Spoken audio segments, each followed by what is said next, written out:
I was halfway through replacing the crumbling concrete front steps of my 1923 Craftsman bungalow in Portland, Oregon, when Brenda Hutchinson marched across my lawn like she owned it. Phone pressed to her ear, speaking in that clipped tone that could cut through steel. She was the HOA president of Laurelhurst Estates, a woman in her mid-50s with blonde highlights that screamed expensive salon and a personality that screamed expensive lawyer. I had been living in this neighborhood for 8 months, and in that time, I had learned to recognize the sound of her heels on pavement from a block away. "Yes, officer, I'm reporting an unauthorized construction project that's violating multiple city codes," she said loudly enough for me and my contractor to hear every word. "The property owner is destroying historic elements without proper permits." I straightened up from where I had been examining the foundation, wiping concrete dust from my hands. My contractor, a guy named Miguel who had been working on historic homes in Portland for 20 years, looked at me with an expression that said he had seen this exact scenario play out before. "Brenda, I have all my permits," I called out, trying to keep my voice level. "The Historic Preservation Commission approved everything. I showed you the paperwork 2 weeks ago." She held up one manicured finger, still talking into her phone. "He's arguing with me right now." "Yes, I'll stay on the line. My name is Warren Lancaster, and I'm a software engineer who had saved for years to buy this house. When I found it, the place was a disaster. The previous owner had let it deteriorate for decades, and the concrete steps leading to the front porch were literally crumbling apart.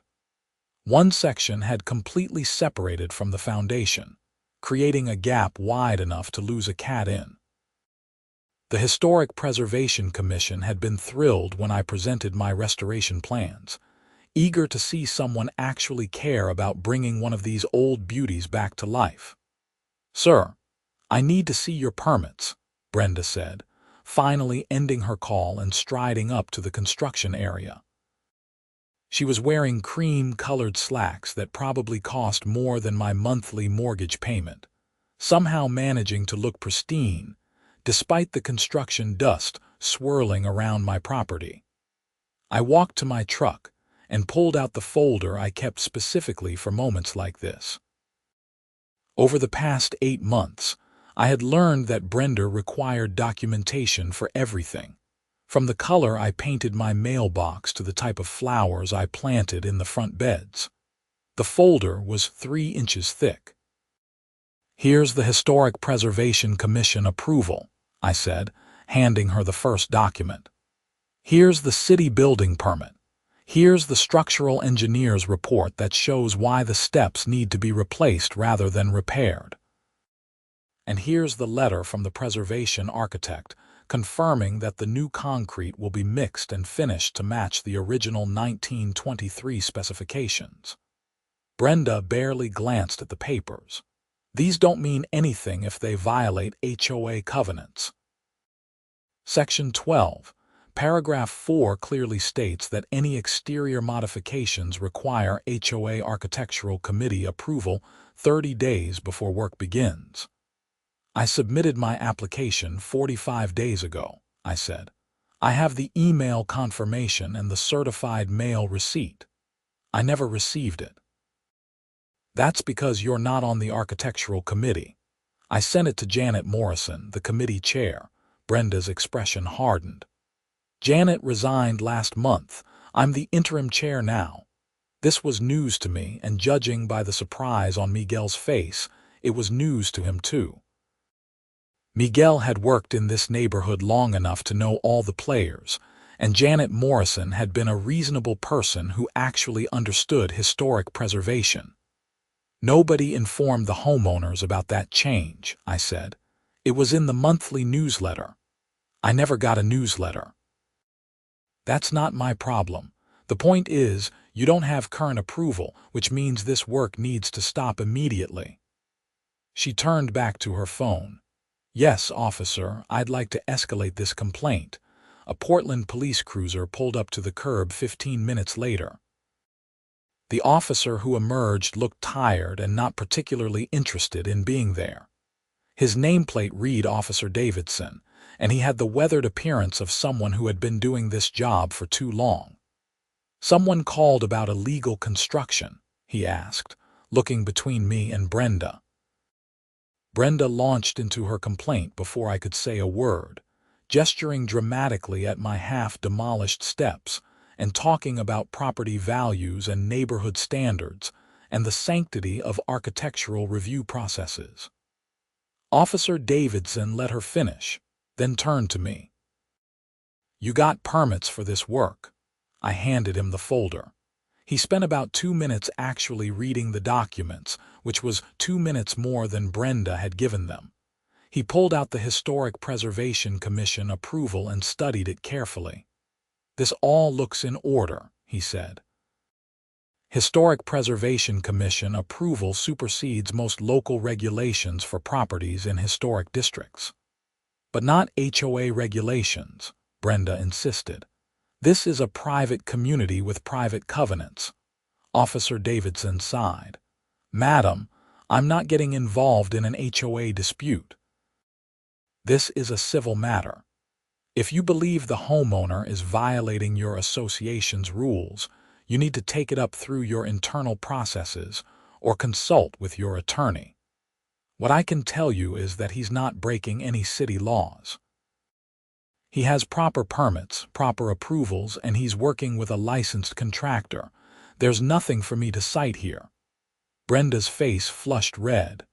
"So you're just going to let him destroy this historic property?" "He's restoring it," Officer Davidson said flatly. "According to city-approved plans. Have a good day, folks." He left, but Brenda didn't. She stood at the edge of my property for another 10 minutes, taking photos of the work site with her phone, zooming in on every detail. Miguel and I tried to ignore her and get back to work, but it's hard to concentrate when someone is documenting your every move like you're committing some kind of crime. "This isn't over," Brenda finally said. "I'm calling an emergency HOA board meeting. You'll be receiving a formal violation notice." "Looking forward to it," I muttered, probably not loud enough for her to hear. She left, and Miguel let out a long breath. "Man, I've dealt with some HOA presidents in my time, but she's something else. You know, she tried to fine the family 3 houses down because their kid drew a hopscotch court on their own driveway with washable chalk. I heard about that. She also tried to ban basketball hoops. Did ban them, actually. The Thompsons had to take theirs down last month. We worked until sunset, getting the old steps completely removed and the foundation properly prepared for the new concrete pour scheduled for the next morning. I was exhausted, covered in dust, and more than a little worried about what Brenda's formal violation notice would entail. The notice arrived at 8 o'clock the next morning via certified mail, delivered by a courier who looked apologetic about handing it to me. It was a formal letter on HOA letterhead, written in the kind of legal language that's designed to intimidate rather than inform. The gist was that I was in violation of multiple sections of the HOA covenants, that work must stop immediately, and that I was being fined $500 per day until compliance was achieved. There would be a hearing in 1 week to determine additional penalties. $500 per day. For replacing steps that were literally falling apart.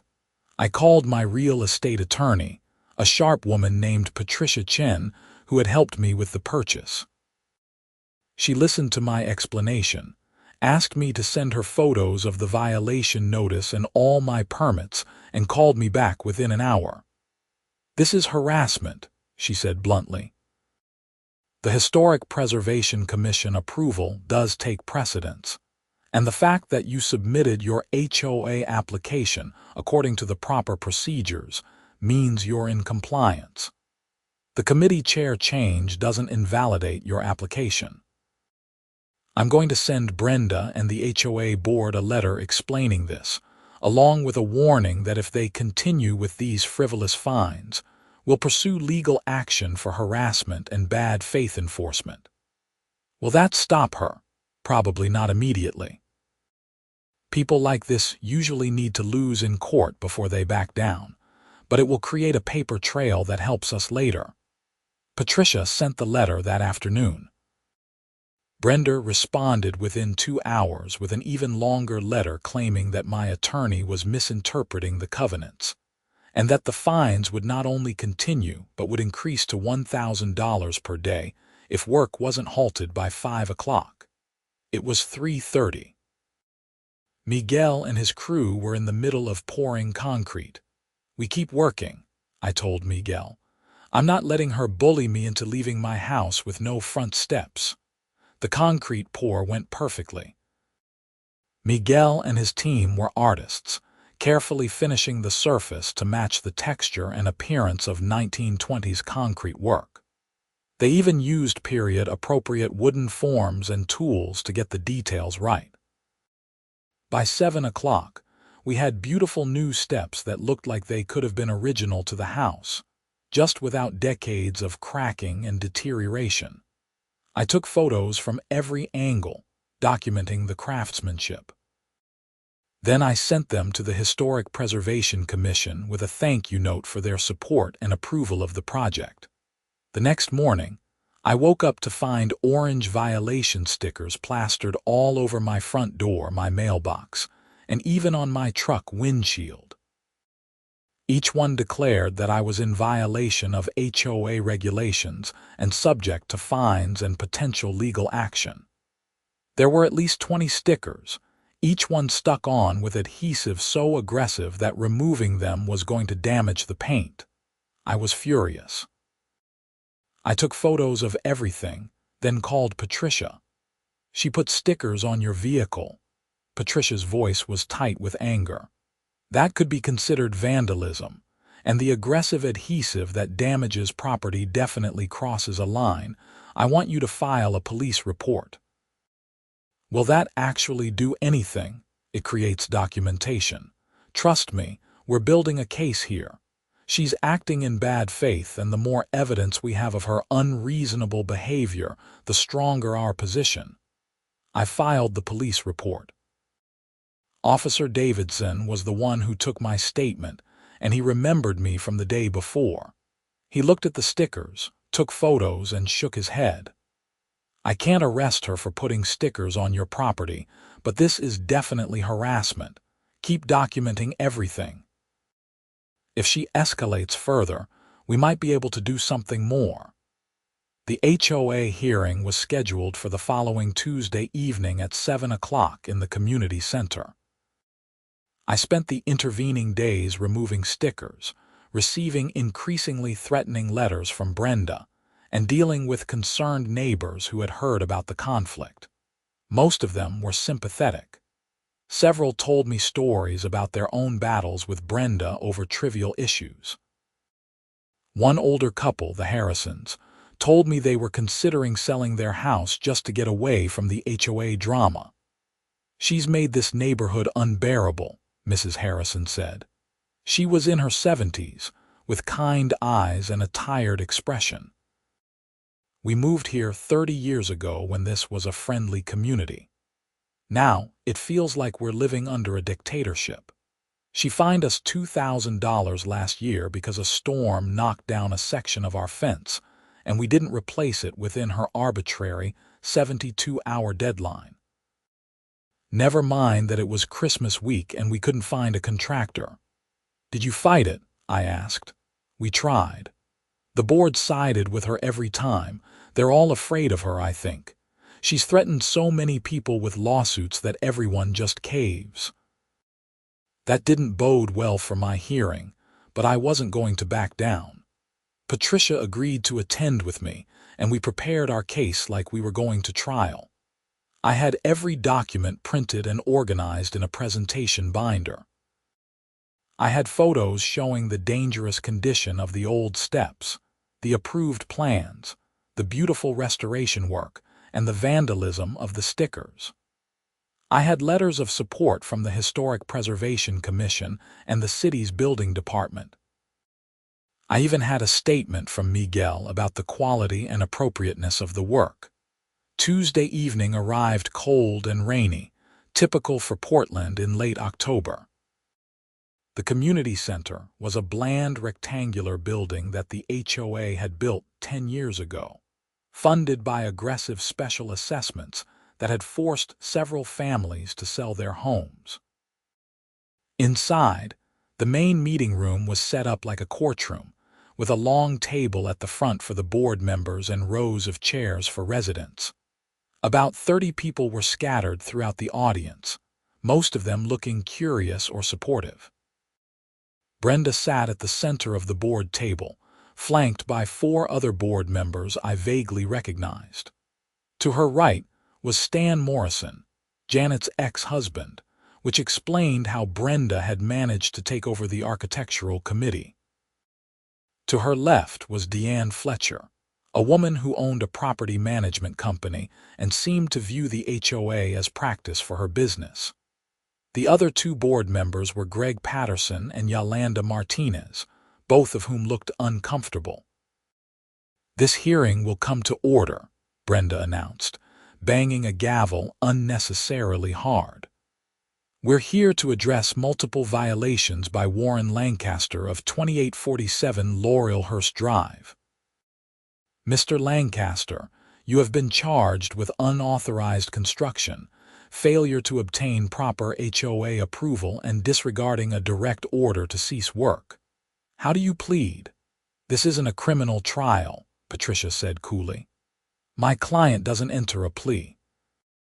He's here to present evidence that he followed all proper procedures and that the HOA is acting in bad faith."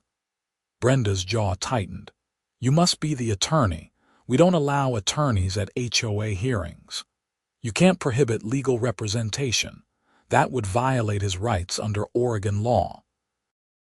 "Our bylaws clearly state, your bylaws can't override state law. Now, are we going to proceed with this hearing, or are you going to waste everyone's time with procedural objections?" I was starting to really appreciate Patricia. Brenda shuffled papers aggressively. "Fine. Mr. Lancaster, present your defense." I stood and opened my presentation binder. 8 months ago, I purchased the property at 2847 Laurelhurst Drive. The home is a 1923 Craftsman bungalow that was in severe disrepair. The concrete front steps were crumbling and posed a safety hazard. Before beginning any work, I contacted the Portland Historic Preservation Commission because the property is in the Laurelhurst Historic District. I walked the board through my timeline, showing each approval I had received and each procedure I had followed. I showed photos of the dangerous original steps, with the cracks and separations clearly visible. I showed the structural engineer's report that classified them as an imminent safety hazard. I showed the Historic Preservation Commission's enthusiastic approval letter. I showed my timely submission to the HOA Architectural Committee.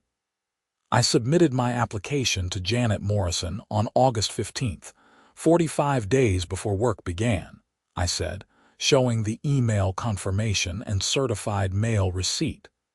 That exceeds the 30-day requirement in the covenants. I never received a response, approval, or denial.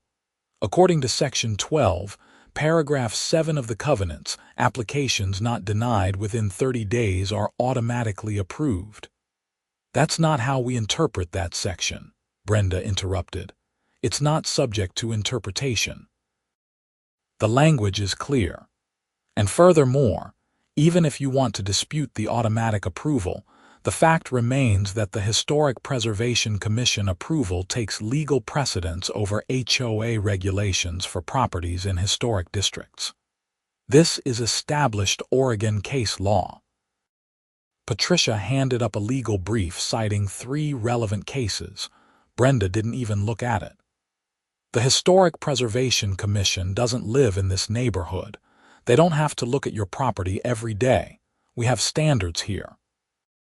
"And I met those standards," I said, keeping my voice calm. "The new steps are beautiful. They're historically appropriate. They're safe. They improve the property value and the neighborhood appearance. I have letters from neighbors supporting the work." I handed up a stack of letters that I had collected over the past few days. 8 different neighbors had written statements praising the restoration and criticizing the HOA's harassment. Brenda glanced at them dismissively. "These people don't understand the principle at stake here. If we allow one person to ignore our authority, the entire system breaks down." "I didn't ignore your authority. I followed your procedures exactly. You proceeded with work after I explicitly told you to stop. You told me to stop after the work was already in progress and after I had obtained all necessary approvals. You don't have the legal authority to halt properly permitted work. We'll see what our attorney says about that." The hearing continued for another hour, circling over the same arguments repeatedly. Brenda was determined to find me guilty regardless of the evidence. Stan Morrison backed her up on every point, making snide comments about people who think they are above the rules. Deanne Fletcher seemed primarily concerned with the HOA's authority and reputation, but Greg Patterson and Yolanda Martinez asked thoughtful questions and seemed genuinely troubled by the situation. "I guess I'm confused," Yolanda finally said. "If he submitted his application properly and never got a response, and if he has approval from the city and the Historic Preservation Commission, what exactly is he being punished for?" "For proceeding after being ordered to stop," Brenda said. "But you ordered him to stop after he had already started, after he had all his approvals. That doesn't seem fair. Fair isn't the issue. Authority is the issue." "I think fair is definitely the issue," Greg said quietly. "I've been on this board for 3 years and I've watched us fine people for increasingly petty things. This situation feels different. He didn't do anything wrong. He followed the rules." "He followed city rules, not HOA rules," Stan said. "He followed both," Greg replied. "He submitted his application. Janet never responded. That's on us, not him." "Janet isn't here to defend herself," Brenda snapped. "No, but I am." The voice came from the back of the room. Everyone turned to see Janet Morrison herself walking down the aisle. She was a tall woman in her 60s with silver hair and an expression of contained fury. "I received Warren's application on August 15th. I reviewed it, confirmed that it met all HOA requirements and sent an approval letter on August 20th. I have copies of everything." She reached the front of the room and slapped a folder down on the board table. "Here's the application. Here's my approval letter. Here's the certified mail receipt showing I sent it to Warren's address. And here's a copy of the email I sent to the full board informing them of my approval, including you, Brenda." The room went silent. Brenda's face had gone pale, then red. "I never received that email," she said. "I have the delivery receipt." "You opened it on August 21st at 9:30 in the morning. Then I must have missed it or forgotten." "You didn't forget. You deliberately ignored it because you were already planning to push me out and take over the committee. Don't think I don't know what you've been doing. You've turned this HOA into your personal fiefdom, and you're driving good people out of the neighborhood. Janet, you're out of order. You're not a board member anymore." "I resigned from the board. I didn't resign from the architectural committee." "You can't just declare yourself interim chair of a committee you're not on. That's not in the bylaws." More silence. Even Stan looked uncomfortable now. "I think we need to table this hearing," Yolanda said. "There are clearly some procedural issues that need to be resolved." "I move to dismiss all charges against Mr. Lancaster," Greg added. "He followed proper procedures. He had committee approval. The HOA is in the wrong here." Second, Yolanda said immediately. You can't just dismiss this, Brenda protested. I'm calling for a vote, Greg said. All in favor of dismissing all charges and fines against Warren Lancaster. Greg and Yolanda raised their hands. After a long moment, Deanne Fletcher raised hers as well. Motion carries 3-2, Greg said. Mr. Lancaster, you're cleared of all charges. I apologize on behalf of the board for this waste of your time. I felt a wave of relief so intense I almost sat down. Patricia squeezed my shoulder, but Brenda wasn't done. She stood up, face blazing with anger. This is a travesty. You're all making a huge mistake. I will not be part of a board that refuses to enforce its own rules. We're enforcing the rules, Yolanda said. We're just doing it correctly instead of using them as weapons. I resign from this board effective immediately. Good luck running this HOA without me. Brenda grabbed her papers and stormed toward the door. Actually, we need to talk about something else before you leave, Janet said. Her voice had gone cold. I've been doing some research since I resigned. I wanted to understand how the HOA's finances had gotten into such poor shape. We used to have healthy reserves. Now we're barely solvent. Brenda stopped walking. The finances are fine. No, they're not. And I found out why. You've been paying yourself a management fee for the past 2 years, $2,000 per month. The room erupted in murmurs and gasps. That's not illegal, Brenda said. HOA presidents can be compensated for their time. Not without a vote of the full membership, Janet said, and not without disclosure in the financial statements. You've been hiding it in the budget under administrative expenses. That's embezzlement, Brenda. How dare you accuse me? I have the bank statements. I filed a complaint with the Oregon Department of Justice this afternoon. They're investigating. Now Brenda looked genuinely panicked. That money was compensation for legitimate work. I spend hours every week managing this association. Then you should have asked for approval instead of just taking it. You've embezzled $48,000 over 2 years. That's a felony. Patricia was already on her phone, and I heard her speaking quietly to someone. Within minutes, 2 Portland police officers entered the community center. One of them was Officer Davidson, who looked unsurprised to see me involved in this situation again. Janet handed the officers her folder of evidence. They spent several minutes reviewing it, asking questions and taking statements. Brenda alternated between trying to explain herself and threatening to sue everyone in the room. "Madam, we need you to come down to the station to answer some questions," Officer Davidson finally said. "You're not under arrest at this time, but we are investigating allegations of embezzlement and theft. This is ridiculous.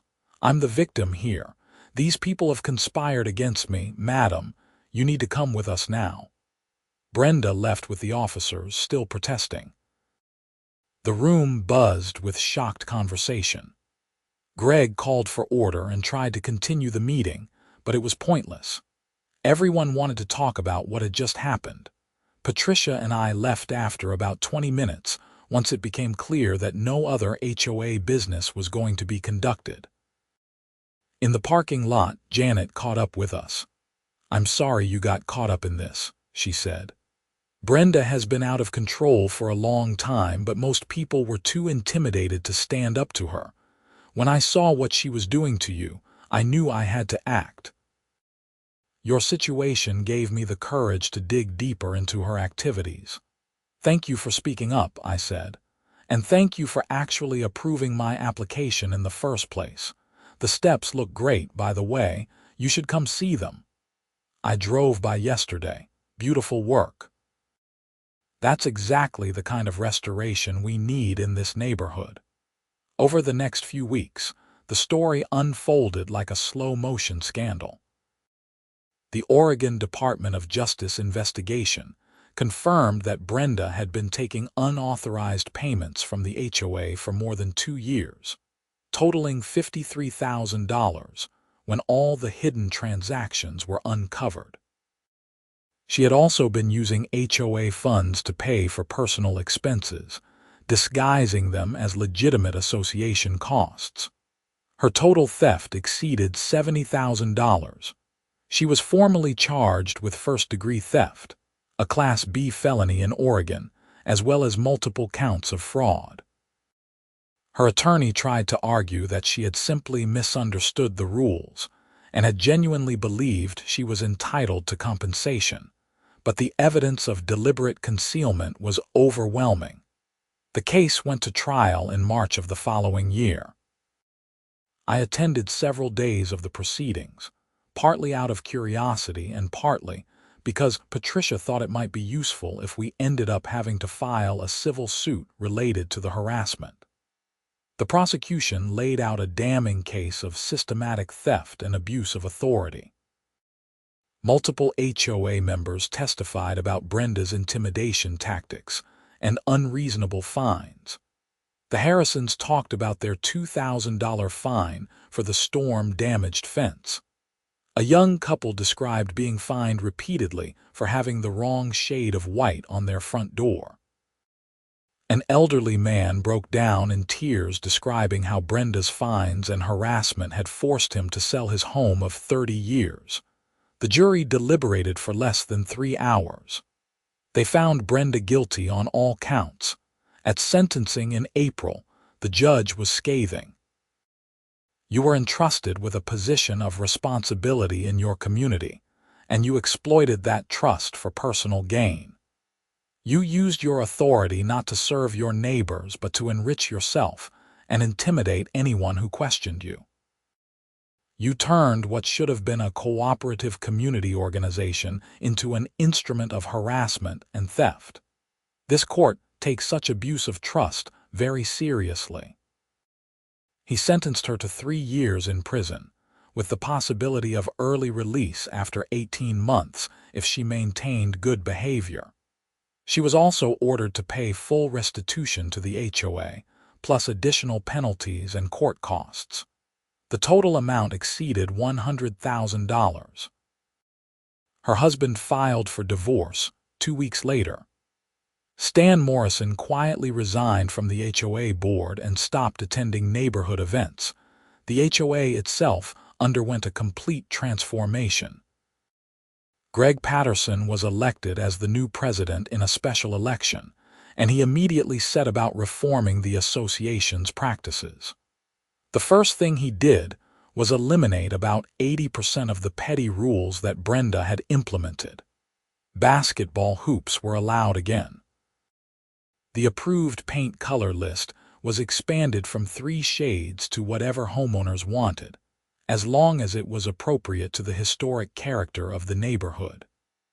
The fine system was overhauled to focus on actual problems rather than minor aesthetic preferences.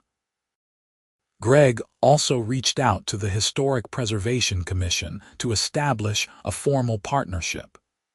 The HOA would now work with the commission rather than against it, supporting homeowners who wanted to restore their properties properly.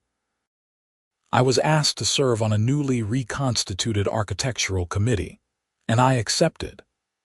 Janet came back to chair the committee, and we worked together to streamline the approval process and make it more focused on helping homeowners rather than blocking them. My front steps became something of a neighborhood landmark, an example of how historic restoration should be done. Several other homeowners reached out to ask about Miguel and his crew, and over the next year, 5 more properties in Laurelhurst Estates underwent similar restoration projects. The neighborhood started to regain the character and charm that had attracted people to it in the first place. The Harrisons decided not to sell their house after all. "It finally feels like home again," Mrs. Harrison told me at a neighborhood barbecue that summer. "We were so close to leaving, but now we remember why we moved here in the first place. Thank you for standing up to her. I just wanted to fix my steps," I said. "You did a lot more than that. You gave people permission to stop being afraid." I ran into Officer Davidson at a coffee shop in June. He remembered me immediately and grinned. "Hey, you're the historic steps guy. That situation turned into quite a mess, didn't it?" "It sure did. I just wanted to replace some crumbling concrete. That's how these things go sometimes. Someone's been getting away with bad behavior for so long that they think they're untouchable, and then one person stands up to them and the whole house of cards collapses. I'm glad it worked out for you." "Me too. Thanks for not citing me that first day. I could tell you were doing everything right. Plus, I've dealt with problem HOA presidents before. They waste a lot of police time with frivolous complaints. When she called about you, I checked the HOA complaint history for that neighborhood. You know how many calls we'd gotten from her in the previous year?" "How many?" 47. 47 calls to police about HOA violations, most of which weren't actually crimes. We were thrilled when she got arrested, to be honest. Freed up a lot of resources. The criminal restitution process took over a year to complete. Brenda's attorney fought every aspect of it, trying to reduce the amount she owed. But in the end, the court ordered her to pay back every dollar she had taken, plus interest and penalties. Her house was sold to cover part of the debt, and her wages would be garnished for years after she got out of prison.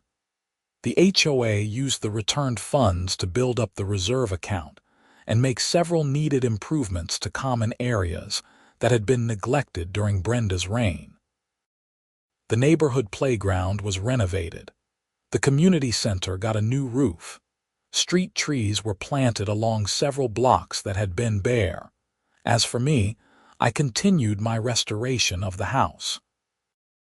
With the steps completed, I moved on to the windows, the siding, the porch, and eventually the interior.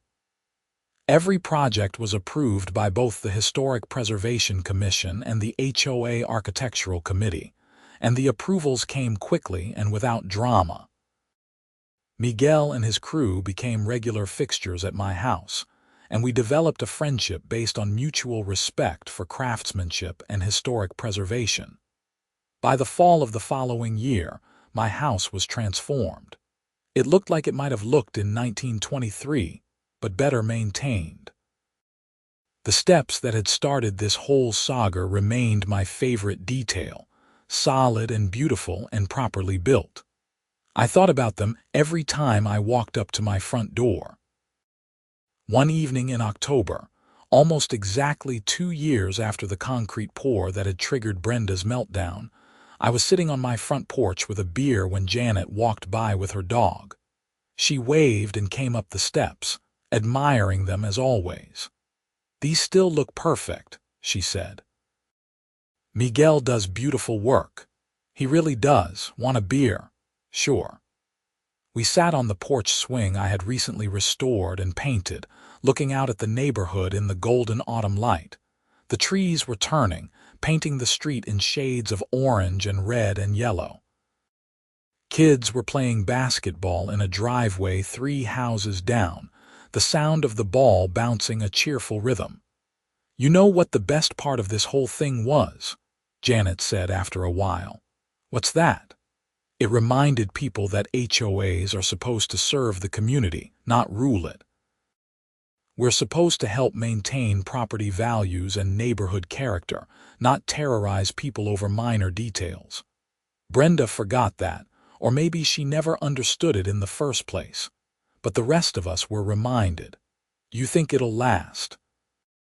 Or will someone else eventually turn into the next Brenda? I don't know. Human nature being what it is, there's always a risk.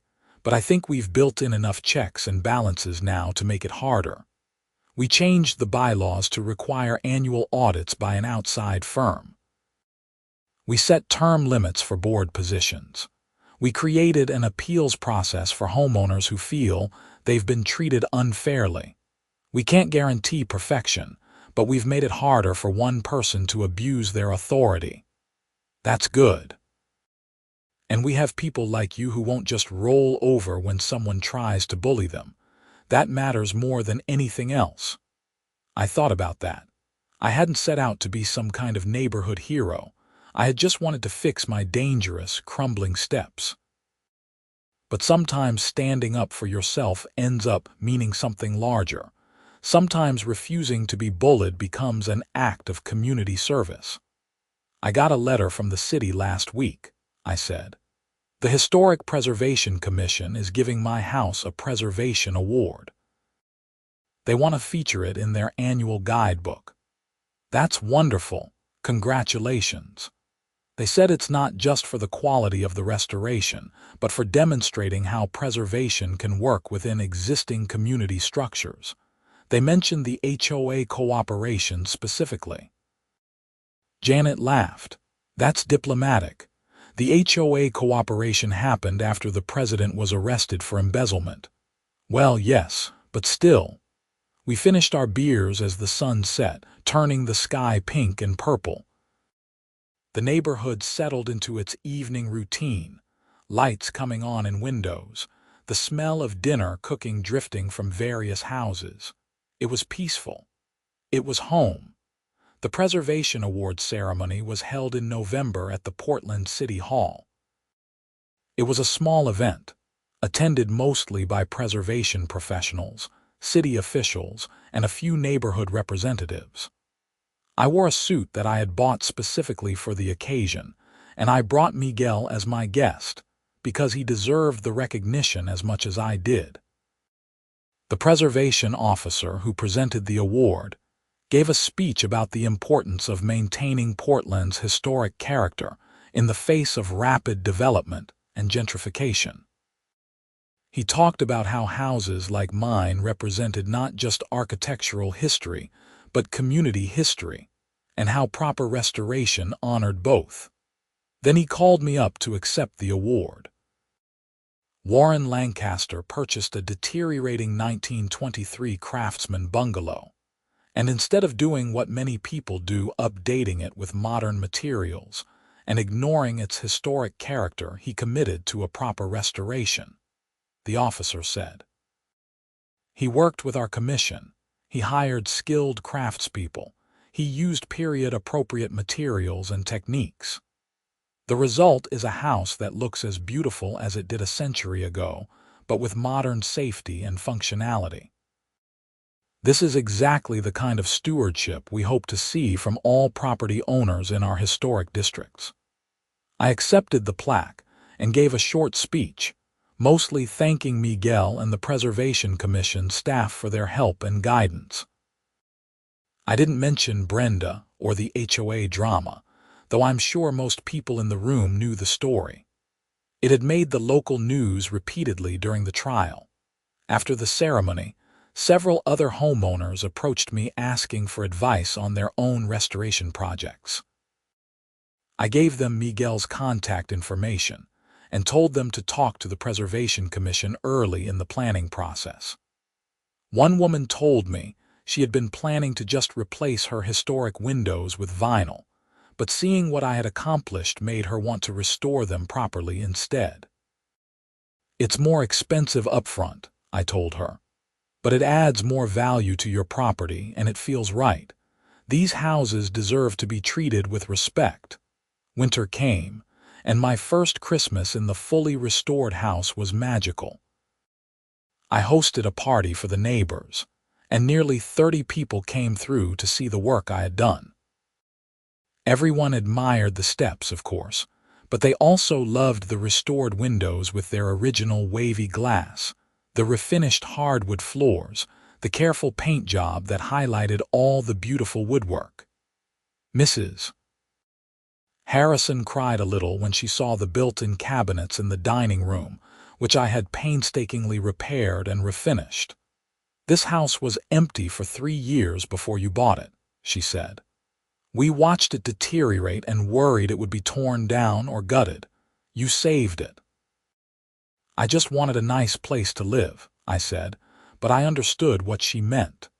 There's something sacred about preserving history, about maintaining the physical connections to the people who came before us. In January, I received a letter from the Oregon State Penitentiary. It was from Brenda. I almost threw it away without opening it, but curiosity got the better of me. The letter was strange, part apology, part justification, part rambling self-reflection. She acknowledged that she had made mistakes and let the stress of the position get to her. She claimed she had never meant to hurt anyone, that she had been trying to protect property values and maintain standards. She said she understood now that she had gone too far and hoped that I could find it in my heart to forgive her. There was no real accountability in the letter, no genuine understanding of the harm she had caused. It read like something her attorney or a prison counselor had told her to write, full of the right words but empty of real meaning. She was sorry she got caught, sorry she was in prison, but I didn't get the sense she was truly sorry for what she had done. I didn't respond. There was nothing to say. She had made her choices, and now she was living with the consequences. My job was to move forward with my life, not to absolve her of her guilt. Spring brought new restoration projects. I tackled the back garden, which had been completely overgrown. With help from a landscape designer who specialized in period-appropriate gardens, I created an herb garden and flower beds that would have been typical for a 1920s home. I installed a stone pathway using reclaimed materials that matched the era. I even found an old metal glider at an estate sale and restored it for the back patio. The neighborhood continued to improve. 2 more property owners undertook serious restoration projects. The HOA organized a historic homes tour that drew visitors from all over Portland. My house was one of the featured properties, and I spent a Saturday giving tours and answering questions about the restoration process.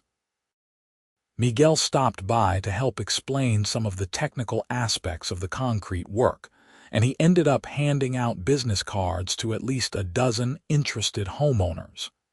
"You've been good for business," he told me afterward.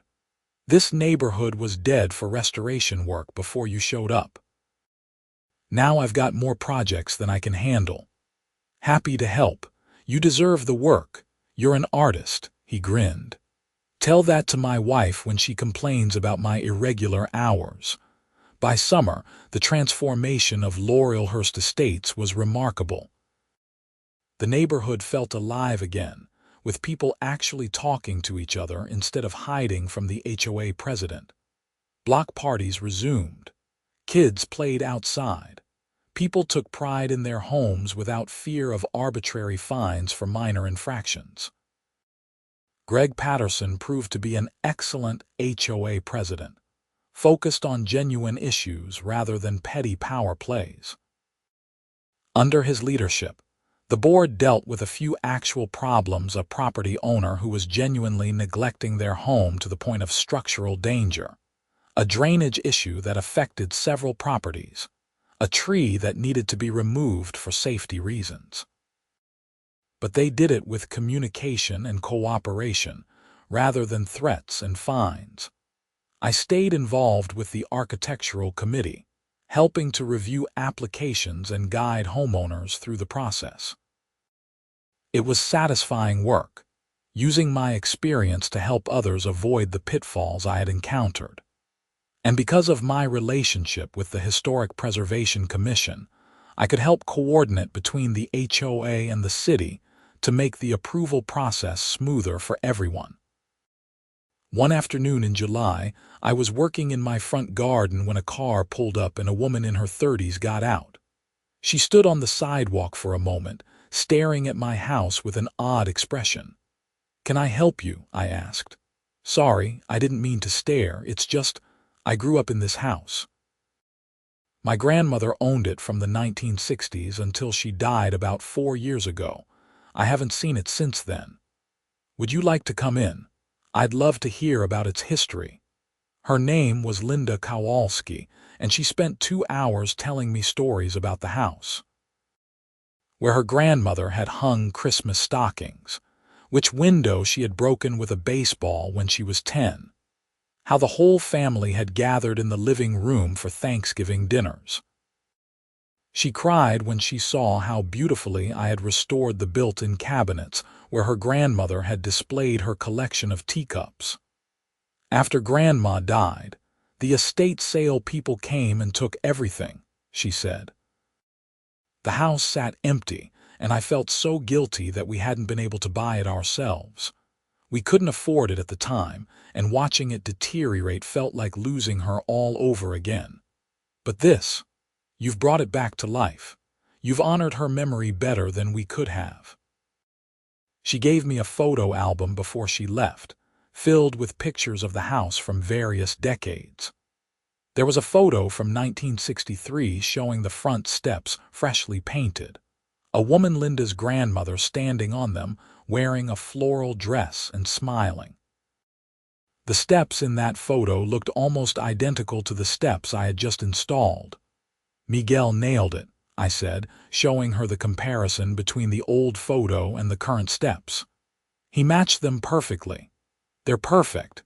Everything is perfect. Thank you for taking care of this place." After she left, I sat on the porch swing with the photo album, looking through decades of family history. Birthday parties and graduations, holidays and ordinary afternoons. The house had sheltered generations of life, and now it would continue to do so for generations more. That was what preservation was really about, not just maintaining old buildings, but honoring the lives that had been lived in them and creating space for new lives to unfold. Fall came around again, 3 years after I had first bought the house. The anniversary of the concrete pour and the beginning of the Brenda saga passed quietly. The steps still looked perfect, weathering beautifully and showing no signs of deterioration. Miguel's craftsmanship and period-appropriate techniques meant they would last another century. I received notice that Brenda would be eligible for parole in 6 months, having served 18 months with good behavior. The HOA was notified because of the restitution arrangements. Greg called a board meeting to discuss whether the HOA wanted to make any statement to the parole board. After some discussion, they decided not to oppose her parole but to request that any parole terms include staying away from HOA management positions. "She's paid a heavy price," Greg said. "We don't need to be vindictive. But we also don't need to leave the door open for her to do this to another community." I agreed with that approach. I had no desire for revenge, but I also had no interest in seeing her return to a position of authority where she could harm others. The parole hearing happened in November. I didn't attend, but Janet did, along with several other former board members. The parole board granted Brenda's release with conditions including continued restitution payments, regular employment, and a prohibition on serving in HOA leadership positions for 10 years. She would be released in December. I heard through the neighborhood grapevine that she moved to Salem after her release, getting a job as an administrative assistant and living quietly. Her ex-husband had remarried and moved to Seattle. Stan Morrison had also moved away, selling his house and relocating to Bend. The neighborhood had closed that chapter and moved on. My house continued to be featured in local preservation publications. I gave occasional tours for architecture students and preservation professionals. The Historic Preservation Commission asked me to serve on an advisory committee helping to revise the city's preservation guidelines. I accepted, feeling like I had found my niche in contributing to the community. Miguel and I became good friends, getting together for beers every few weeks and talking about craftsmanship, restoration techniques, and the satisfaction of doing work that would outlast us. He told me once that my Steps project had reinvigorated his passion for his work. "I was getting burned out," he admitted. Too many clients who just wanted cheap fixes, who didn't appreciate quality work. Your project reminded me why I got into this business in the first place. Now I'm selective about my clients. I only work for people who actually care about doing things right.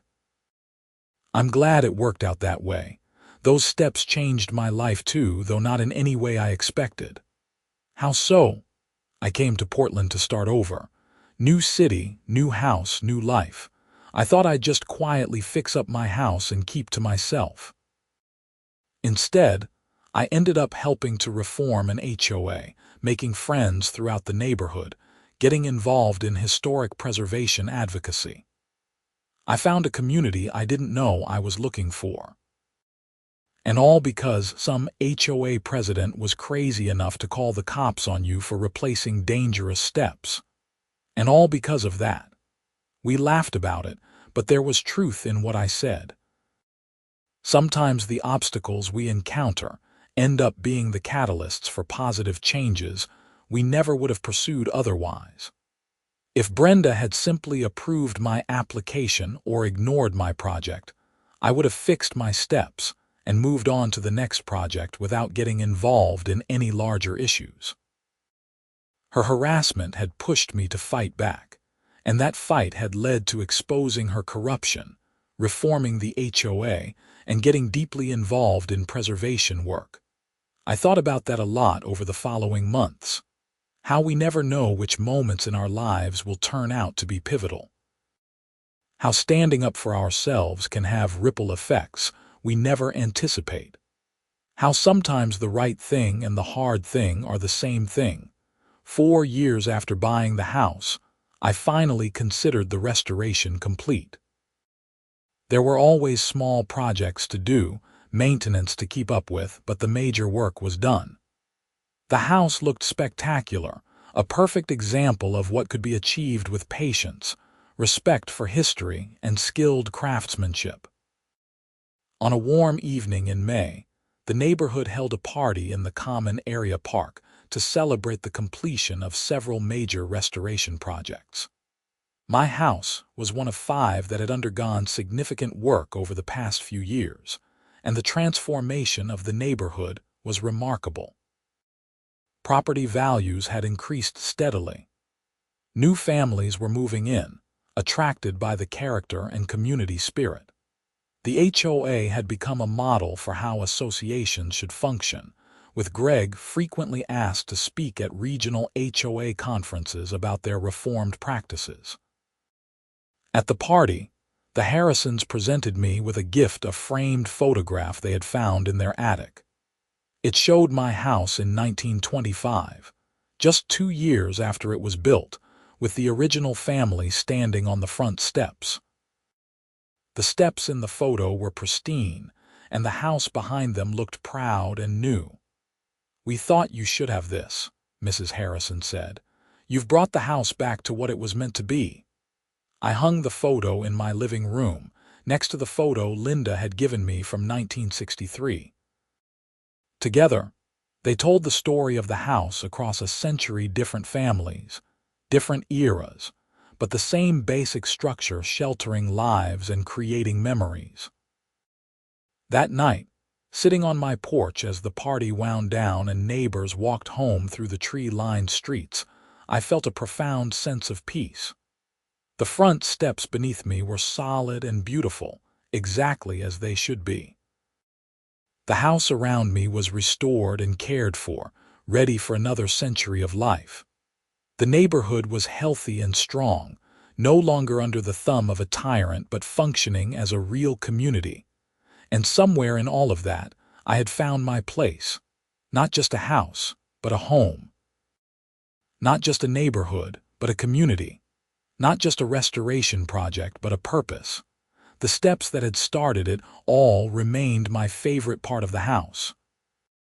Every time I walked up them, I remembered the day Miguel and his crew had poured that concrete, working with skill and care to get every detail right.